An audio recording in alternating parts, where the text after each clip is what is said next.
আমাদের যে এই জনগণের যে দাবি সেটার প্রতি কোনো ধরনের তারা তোয়াক্কা করছে না, কোনো ধরনের তারা ভ্রুক্ষেপ করছে না, তারা আমাদেরকে মানুষ বলে মানুষ মনে করছে না। সকল পর্যায়ে ভোটারবৃন্দ, ঢাকা দক্ষিণ সিটির সর্বস্তরের জনগণ, আমার মিডিয়ার ভাই ও বোনেরা, আসসালামু আলাইকুম। প্রথমেই আমি সবাইকে আমার অন্তরের অন্তঃস্থল থেকে কৃতজ্ঞতা ও ধন্যবাদ জানাচ্ছি। আপনারা আমাদের এই ধারাবাহিক যে আন্দোলন কর্মসূচি রয়েছে সেই কর্মসূচিতে আপনারা স্বতঃস্ফূর্তভাবে যোগদান করছেন এবং মিডিয়ার ভাই ও বোনেদেরকেও ধন্যবাদ জানাতে চাই। যে কোনো পরিস্থিতিতে, যে কোনো বৈরী আবহাওয়ার মধ্যেও আপনারা সব সময় এখানে এসেছেন, আমাদের এই আন্দোলনের যে কার্যক্রম সেটা দেশবাসীর কাছে তুলে ধরেছেন এবং আমাদের এই নগর ভবনের এবং আমার এই মেয়র ইস্যুটা নিয়ে যেভাবে আমাদের প্রতি অন্যায় আচরণ করা হয়েছে, বর্তমান সরকার গণ অভ্যুত্থানের সরকার হিসেবে দাবি করলেও তারা বাংলাদেশের সর্বোচ্চ আদালত মহামান্য সুপ্রিম কোর্টের রায় আপিল নিষ্পত্তি হয়ে যাওয়ার পরেও এখন পর্যন্ত তারা আমাদের যে এই জনগণের যে দাবি সেটার প্রতি কোনো ধরনের তারা তোয়াক্কা করছে না, কোনো ধরনের তারা ভ্রুক্ষেপ করছে না, তারা আমাদেরকে মানুষ বলে মানুষ মনে করছে না। এই যে এতদিন যাবত, ঈদের আগে প্রায় 18 থেকে 20 দিন এবং ঈদের ছুটির পরে আমরা আজকে ধারাবাহিক চতুর্থ দিনে আমরা এই আন্দোলনে রয়েছি। এই পুরো সময়টা জুড়ে ঝড়, বৃষ্টি, রোদ সকল কিছু উপেক্ষা করে জনগণ তাদের নিজস্ব দৈনন্দিন কাজকর্ম ফেলে রেখে এসে তারা তাদের যে ভোটের অধিকার তারা প্রয়োগ করেছিল সেটার যে একটা যৌক্তিক পরিণতিতে পৌঁছানোর জন্য তারা যে নিরলসভাবে পরিশ্রম করে চলেছে এবং এখানে ঘন্টার পর ঘন্টা তারা সময় ব্যয় করে তারা যে তাদের দাবিটি জানিয়ে এসেছে, আমরা লক্ষ্য করতে পারছি এই বর্তমান সরকার তারা বাংলাদেশের সমস্ত কিছু সবার দাবি তাদের কানে পৌঁছায়, কিন্তু আমাদের ঢাকা দক্ষিণ সিটিবাসীর দাবি কেন জানি তাদের কানে পৌঁছায় না। এই ব্যাপারে তারা দেখেও দেখছে না, শুনেও শুনছে না। আমরা বলতে চাই, প্লিজ আমরা বলতে চাই এই ধরনের নব্য স্বৈরাচারী মনোভাব যে এই বর্তমান সরকার দেখিয়েছে এটা আসলে আমাদের সবাইকে হতবাক করেছে। আমরা বিস্ময়ের সাথে তাকিয়ে দেখলাম যে এতদিন যাবত আমরা আন্দোলন করে চলেছি, বর্তমান সরকারের পক্ষ থেকে তাদেরকে সেই যে প্রথম দিন যখন আমরা আন্দোলন শুরু করলাম, স্থানীয় সরকার মন্ত্রণালয় এখানে অফিস করতো, তারা এখান থেকে চলে গেল। তারপরে থেকে কোনো ধরনের যোগাযোগ তার পূর্বে অথবা আজ পর্যন্ত আমাদের সাথে করা হয় নাই, কোনো ধরনের আমাদের সাথে কমিউনিকেশন করা হয় নাই। আমাদের দাবিটা একবারও তারা মনে করে নাই শুনে দেখার প্রয়োজন রয়েছে কিনা। উপরন্তু পুরা সময়টাতে আমাদের এই যে আমাদের দাবি, আমাদের যে এই আন্দোলন এবং আমরা যে বাংলাদেশের সর্বোচ্চ আদালতের মাধ্যমে সকল আইনি প্রক্রিয়া, সকল আইনি লড়াই আমরা জনগণের রায় যেটা আমরা পেয়েছিলাম সেটি আমরা জিতে এসেছি। তারপরেও আমরা দেখেছি যে ক্রমাগত এই বর্তমান সরকারের পক্ষ থেকে তারা ষড়যন্ত্র করে চলেছে প্রতিনিয়ত, কিভাবে আমাদের এই আন্দোলনকে দমানো যায়, কিভাবে আমাদের এই আন্দোলনকে বিতর্কিত করা যায়, কিভাবে জনগণের সামনে ভুলভাবে আমাদের কার্যক্রমকে উপস্থাপন করে আমাদেরকে কোনোভাবে দমানো যায় কিনা, মানসিকভাবে ক্ষতিগ্রস্ত করা যায় কিনা সেই চেষ্টা তারা লিপ্ত হয়েছে। এবং অত্যন্ত দুঃখের সাথে বলতে হয়েছে যে আমাদের মিডিয়ার ভাইয়েরা আমাদেরকে অত্যন্ত সহযোগিতা করেছেন, কিন্তু বাইরের কিছু মিডিয়া এবং সোশ্যাল মিডিয়ার কিছু বিষয় রয়েছে যারা আমাদের এই আন্দোলনকে ভুলভাবে উপস্থাপন করে জনগণের মাঝে একটা মিথ্যা তথ্য দেওয়ার চেষ্টা করেছে।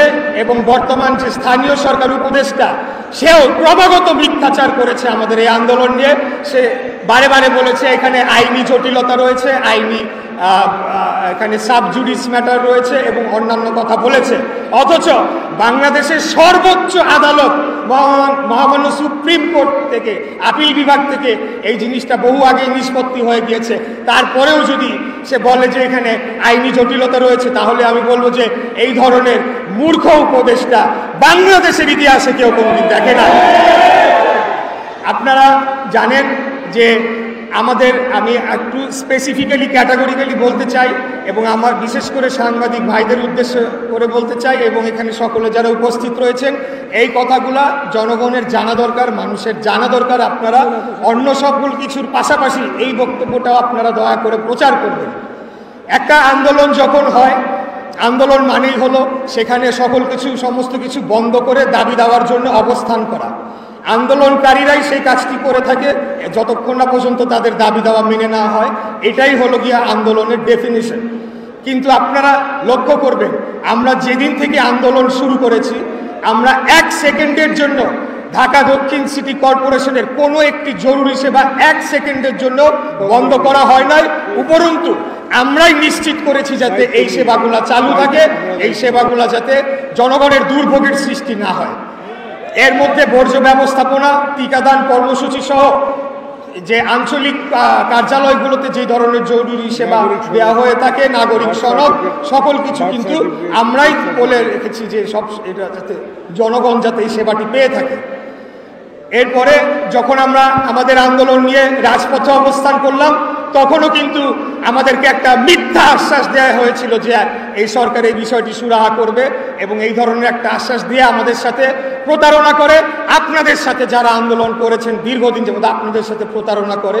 আমরা তখন বলি যে ঠিক আছে, আমরা জনদুর্ভোগের কথা চিন্তা করে আমরা রাজপথ ছেড়ে দিয়ে চলে আসি এবং আমরা আশা করেছিলাম যে সরকার হয়তো একটা যৌক্তিক সমাধানের দিকে এই আন্দোলনটাকে নিয়ে যাবে এবং এটার একটা যৌক্তিক পরিণতি তারা ঘটাবে। কিন্তু আমরা দেখেছি যে তারা আসলে মিথ্যা কথা বলে আমাদের এই আন্দোলনটাকে রাজপথ থেকে সরিয়ে আনার জন্য তখন এই কাজটি করেছে, কিন্তু পরবর্তীতে তারা কোনো ধরনের পদক্ষেপ নেয় না।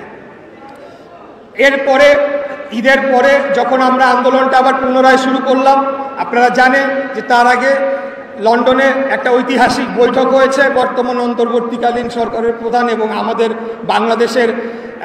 বাংলাদেশ জাতীয়তাবাদী দলের ভারপ্রাপ্ত চেয়ারম্যান, আমাদের আশা আকাঙ্ক্ষার প্রতীক, আগামী দিনের রাষ্ট্রনায়ক ইনশাআল্লাহ দেশনায়ক জনাব তারেক রহমানের সাথে একটি বৈঠক করে আসে এবং সেই বৈঠকের পরে আমরা ভেবেছিলাম যে এই সরকারের পক্ষ থেকে কোনো না কোনো পক্ষ থেকে এই নগর ভবনের যে আইনি জটিলতাটা তৈরি হয়েছে, কারণ আইনি জটিলতা কেন বলছি, বর্তমানে নির্বাচন কমিশনের যে গ্যাজেট প্রকাশ হয়েছে, এরপরে সর্বোচ্চ আদালত থেকে যে রায় নিষ্পত্তি করা হয়েছে, রিট নিষ্পত্তি করা হয়েছে, এরপরে নগর ভবনে কোনো প্রশাসক আইনত বসতে পারে না।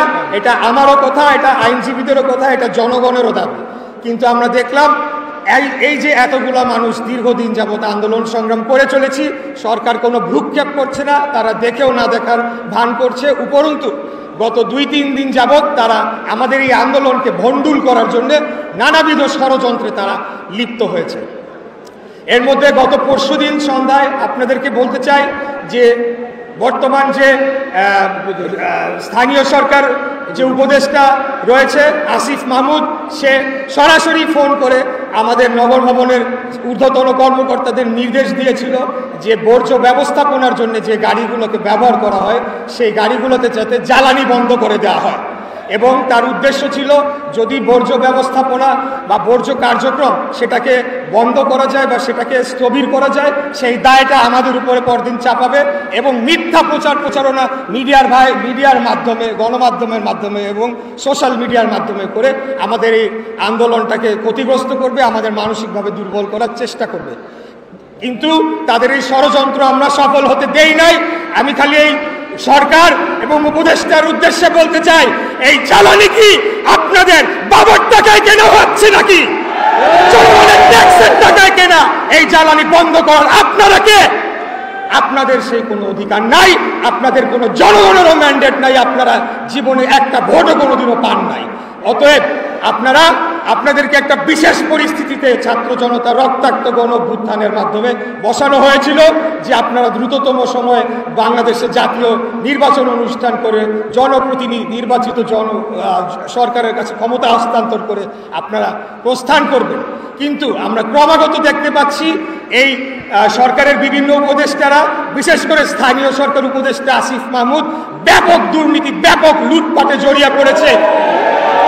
আর হাসিনার আমলে 15 বছরে পিয়ন কামাইছে 400, আর এখন 9 মাসে কামাইছে 350। এই হলো গিয়া এদের দুর্নীতির মাত্রা।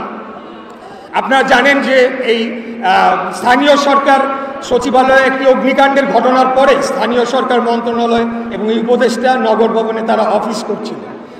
তারা যখন এখানে অফিস করতে শুরু করে তখন এখানকার যায় বিভিন্ন ধরনের উন্নয়নমূলক কর্মকাণ্ড এবং অন্যান্য বিষয়গুলোতে এখানে তারা ব্যাপক লুটপাট সাধন করে এবং জনগণের ট্যাক্সের টাকা তারা এখানে চুরি করে তারা তাদের যে পোষ্য ব্যক্তিরা রয়েছেন তাদের মাধ্যমে সেগুলোকে লুটপাট করে তারা আর্থিকভাবে লাভবান হয়ে তারা ভালো লেগেছিল, মজা পেয়ে গিয়েছিল, যার কারণে পরবর্তীতে আমাদের এই আন্দোলন শুরু করার পরের দিন যখন লেজ গুটায় আসিফ পালায় গেল তখন তার ভিতরে একটা হিংসা, একটা প্রতিশোধের আগুন কাজ করছে যে এখান থেকে যে তাকে বের করে দেয় সে ঢাকা শহরের জনগণ সেটার বিরুদ্ধে সে প্রতিশোধ নেবে।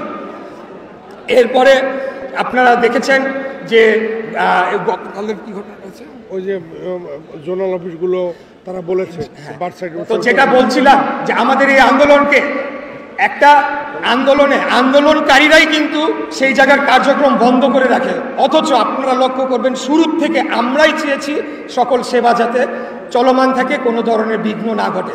এবং ঈদের পরে যখন আমরা পুনরায় শুরু করলাম আমরা কিন্তু তখন সিদ্ধান্তই নিয়েছি এবং আপনাদেরকেও বলেছি আপনারা এটি প্রচার করবেন যে আমরা যাতে দৈনন্দিন যে সেবা স্পষ্টভাবে বলা হয়েছে সেগুলোকে পুনরায় চালু করে দেওয়া হবে, আমাদের আন্দোলন চলমান থাকুক, এটার পরিণতি যাই হোক, নগরবাসীর দুর্ভোগ যাতে আর এটা বৃদ্ধি না পায় সেটার জন্য আমরা পদক্ষেপ নিব। কিন্তু আমরা গতকালকে বিভিন্ন ওয়ার্ড সচিবদের সাথে একটা মতবিনিময় সভা আমরা করেছি এবং আমরা তাদেরকে নির্দেশনা দিয়েছি প্রত্যেকটি ওয়ার্ডে যাতে তারা জন্ম নিবন্ধন, মৃত্যু সনদ, নাগরিক সনদ এবং ওয়ারিশন সার্টিফিকেট এই আবেদনগুলো তারা জমা নিয়ে তারা আঞ্চলিক কর্মকর্তাদের মাধ্যমে সেটা দ্রুততম সময়ে তারা নিষ্পত্তি করে যাতে জনগণের কাছে সার্টিফিকেটটা দিয়ে দেয়।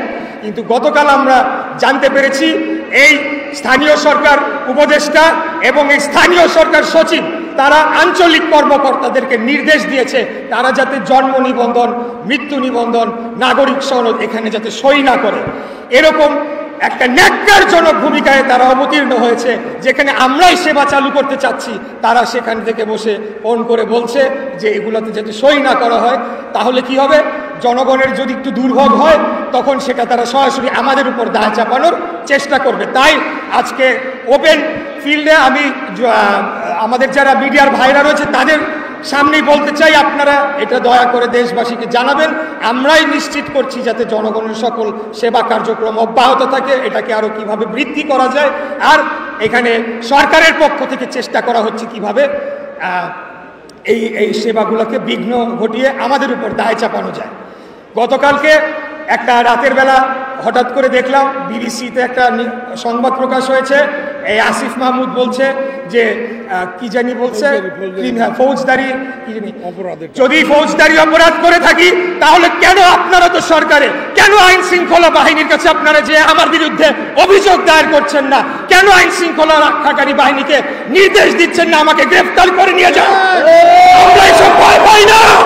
খুনি হাসিনার বিরুদ্ধে 17 বছর আমরা যুদ্ধ করেছি, লড়াই করেছি, জেল খেটেছি, গুম হয়েছি, আমরা যত ধরনের জুলুম নির্যাতন আছে সবকিছু সহ্য করে আমরা জনগণের অধিকার প্রতিষ্ঠার জন্য লড়াই করেছি। অতএব আপনাদের মতো শিশু উপদেষ্টা এসে যদি এখন আমাদের সাথে কথা বলতে চায়, আপনাদের সাথে কথা বলাটাও আমি মনে করি যে আমাদের জন্য অবমাননাকর।